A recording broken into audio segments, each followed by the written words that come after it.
बेटा साडा जिहड़ा नैक्सट टॉपिक है वो है मिरर फार्मूला एंड मैगनीफिकेशन, दर्पण सूत्र ते विदर्शन।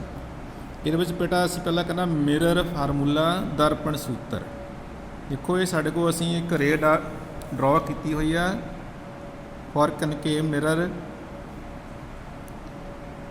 Van object is placed beyond centre of curvature. ठीक है ना, एक अवतल दर्पण ਲਈ ਅਸੀਂ किरण रे खिंचिया होया ਜਿਹੜੀ वस्तु हैगी वो ए बी ਨੂੰ ਅਸੀਂ ਕਿੱਥੇ ਦਰਪਣ ਦੇ ਵਕਰ ਦਾ ਕੇਂਦਰ ਤੋਂ ਪਰਾਂ ਰੱਖਿਆ ਹੋਇਆ और आप सीख चुके हैं ਇਹਦੀ जी इमेज कितने बन रही है वो सी और एफ के विचकार बन रही है। बेटा हम ध्यान देना तुसी ये डिस्टेंस पी भी आ sorry P A G P A distance आ पी ए इनू असी बोलते हैं ऑब्जेक्ट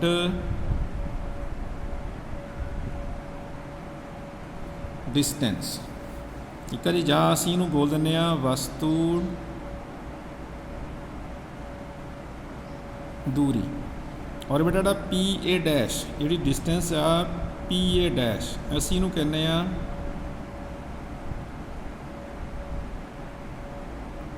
इमेज डिस्टेंस और पंजाबी असी कहने प्रतिबिंब दूरी। बेटा इसे दे विच थर्ड आड़ा पी एफ ये होंदी साडी कोल फोकल लेंथ। फोकल लेंथ जां असी कहने फोकस दूरी।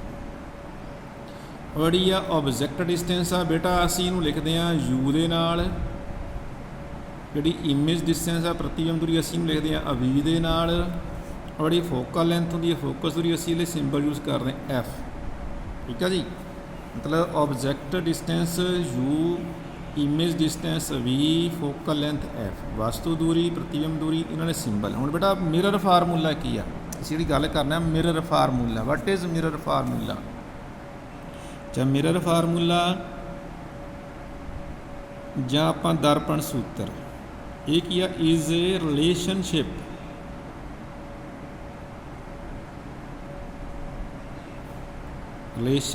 Between object distance u, image distance v and focal length f of a mirror. Punjabi च आपां कहांगे कि दर्पण सूत्र की आ ਉਹ वस्तु दूरी प्रतिबिंब दूरी ਅਤੇ फोकस दूरी विचकार संबंध ਨੂੰ दर्पण सूत्र आखते हैं। ठीक है जी, तो फिर इन्हां विच रिलेशन की बन गया बेटा? रिलेशन की हुंदा? रिलेशन हुंदा 1/u सॉरी 1/v या 1/u इक्को गल आ इज इक्वल टू 1/f। बेटा ये फार्मूला आ, it is a definition of the mirror formula. ये एक्चुअली फार्मूला आ। ठीक है ना, अगर तुहानूं पुछे what is mirror formula then you have to write the definition. You have to write mirror formula is a relationship between object distance, image distance and focal length of a mirror. If you are asked write mirror formula then you have to write this formula.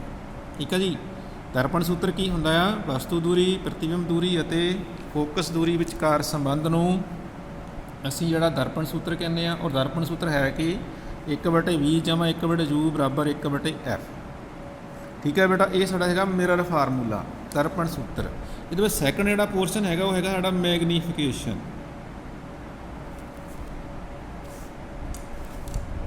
Second part जिहड़ा इस इहदे विच साडा हैगा वो हैगा मैगनीफिकेशन।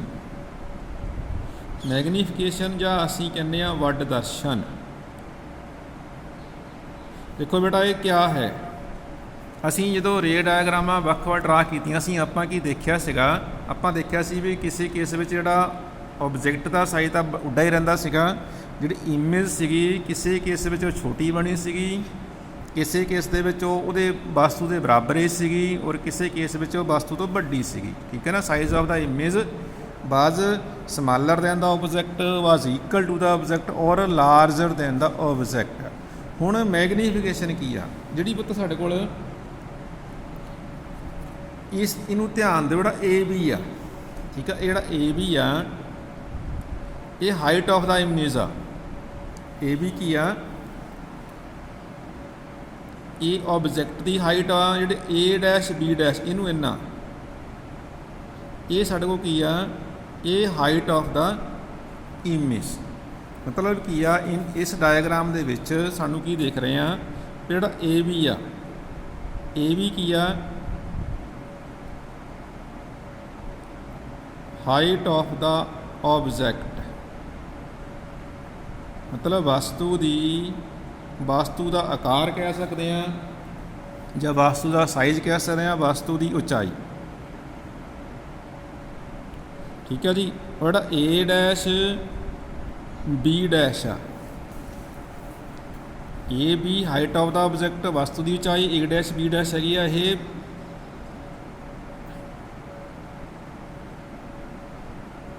Height of the image, ਮਤਲਬ ਪ੍ਰਤੀਬਿੰਬ ਦੀ ਉਚਾਈ, ਠੀਕ ਹੈ ਜੀ। ਏ ਵੀ ਸਾਡੇ ਕੀ ਆ, height of the object, A dash B dash height of the image. ਹੁਣ ਮੈਗਨੀਫਿਕੇਸ਼ਨ ਕੀ ਆ, ਦੇਖੋ ਧਿਆਨ ਦਿਓ, ਇਹਦੇ ਵਿੱਚ ਆਬਜੈਕਟ ਵੱਡਾ ਆ, ਬਸ ਪ੍ਰਤੀਬਿੰਬ ਛੋਟਾ ਆ, ਠੀਕ ਹੈ ਨਾ। ਤੇ ਮੈਗਨੀਫਿਕੇਸ਼ਨ ਕੀ ਹੈਗੀ ਆ, ਇਹ ਰੇਸ਼ੋ ਆ, ਠੀਕ ਹੈ ਨਾ। ਪਤਾ ਮੈਗਨੀਫਿਕੇਸ਼ਨ ਕੀ ਹੈ, ਐਮ, ਇਹਨੂੰ ਅਸੀਂ ਮੈਗਨੀਫਿਕੇਸ਼ਨ ਕੀ ਹੁੰਦੀ ਆ, ਮੈਗਨੀਫਿਕੇਸ਼ਨ ਜਾਂ ਪ੍ਰਦਰਸ਼ਨ ਕੀ ਆ, ਇਹ ratio, it is ratio of the height of the object to the height of the image, ਠੀਕ ਹੈ ਨਾ। ਰੇਸ਼ੋ ਆਫ ਦਾ, ਇੱਥੇ ਕੀ ਆਣਾ, ਮੈਗਨੀਫਿਕੇਸ਼ਨ ਕੀ ਆ ਗਈ ਆ, ਹਾਈਟ ਆਫ ਦਾ ਇਮੇਜ ਤੇ ਹਾਈਟ ਆਫ ਦਾ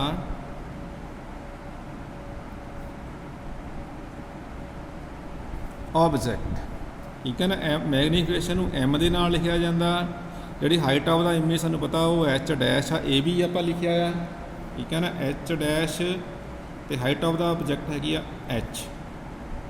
ਸਮਝ ਲੱਗੇ ਪੁੱਤ, ਪ੍ਰਦਰਸ਼ਨ ਕੀ ਆ, ਵੀ ਪ੍ਰਦਰਸ਼ਨ ਕੀ ਆ, ਪ੍ਰਤੀਬਿੰਬ ਦੀ ਉਚਾਈ ਅਤੇ ਵਸਤੂ ਦੀ ਉਚਾਈ ਦੇ ਜਿਹੜਾ ਅਨੁਪਾਤ ਵਾ, ratio between the height of the image to the height of the object is known as magnification, ਠੀਕ ਹੈ। ਇੱਕ ਇਹ ਮੈਗਨੀਫਿਕੇਸ਼ਨ ਇਹ ਫਾਰਮੂਲਾ ਹੋ ਗਿਆ।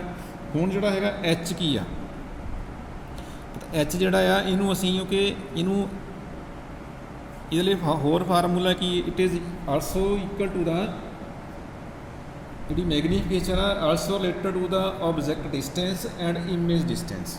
ਜਿਹੜੀ ਮੈਗਨੀਫਿਕੇਸ਼ਨ ਆ it is also related to the object distance and image distance. ਉਹ ਕਾਹਦੇ ਬਰਾਬਰ ਹੁੰਦੀ ਹੈ, ਐਮ ਇਜ਼ ਆਲਸੋ,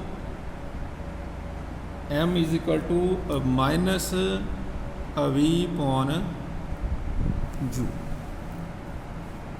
ਠੀਕ ਹੈ ਨਾ। ਇਹ ਸਾਡੇ ਕੋਲ ਮੈਗਨੀਫਿਕੇਸ਼ਨ ਦੇ ਫਾਰਮੂਲਾ ਆ, M is equal to H dash upon H, M is equal to minus V upon U.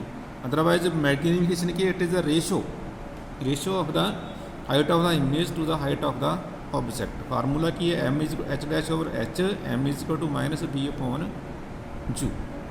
So ਬੇਟਾ ਇਹ ਸੀਗਾ ਸਾਡਾ ਮਿਰਰ ਫਾਰਮੂਲਾ ਅਤੇ ਮੈਗਨੀਫਿਕੇਸ਼ਨ। ਅਗਲੀ ਗੱਲ, ਜਿਹੜਾ ਇਹ ਮੈਗਨੀਫਿਕੇਸ਼ਨ ਹੁੰਦੀ ਆ, ਇਹਦੀ ਕੋਈ ਯੂਨਿਟ ਨਹੀਂ ਹੁੰਦੀ, ਇਟ ਹੈਜ਼ ਨੋ ਯੂਨਿਟ।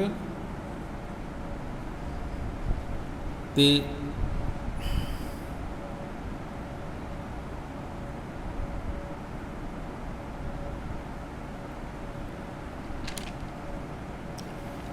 ਬੇਟਾ ਖਿਆਲ ਰੱਖਣਾ, ਜੇਕਰ ਜਿਹੜਾ ਐਮ ਹੈਗਾ ਮੈਗਨੀਫਿਕੇਸ਼ਨ ਆ, ਅਗਰ ਇਹ ਪੋਜ਼ਿਟਿਵ ਹੋਵੇ ਤਾਂ ਜਿਹੜਾ ਹੈਗਾ ਇਹਦਾ ਮਤਲਬ ਹੋਣਾ ਵੀ ਇਮੇਜ ਜਿਹੜੀ ਆ ਉਹ ਵਰਚੂਅਲ ਆ, ਠੀਕ ਹੈ ਨਾ। ਅਗਰ ਐਮ ਦੀ ਵੈਲਿਊ ਜਿਹੜੀ ਨੈਗੇਟਿਵ ਆਵੇ ਤਾਂ ਉਹਦਾ ਮਤਲਬ ਹੋਣਾ image is real and inverted. If M is positive then nature of the image will be virtual and erect, and if m is negative then it means the nature of the image will be real and inverted. Thank you.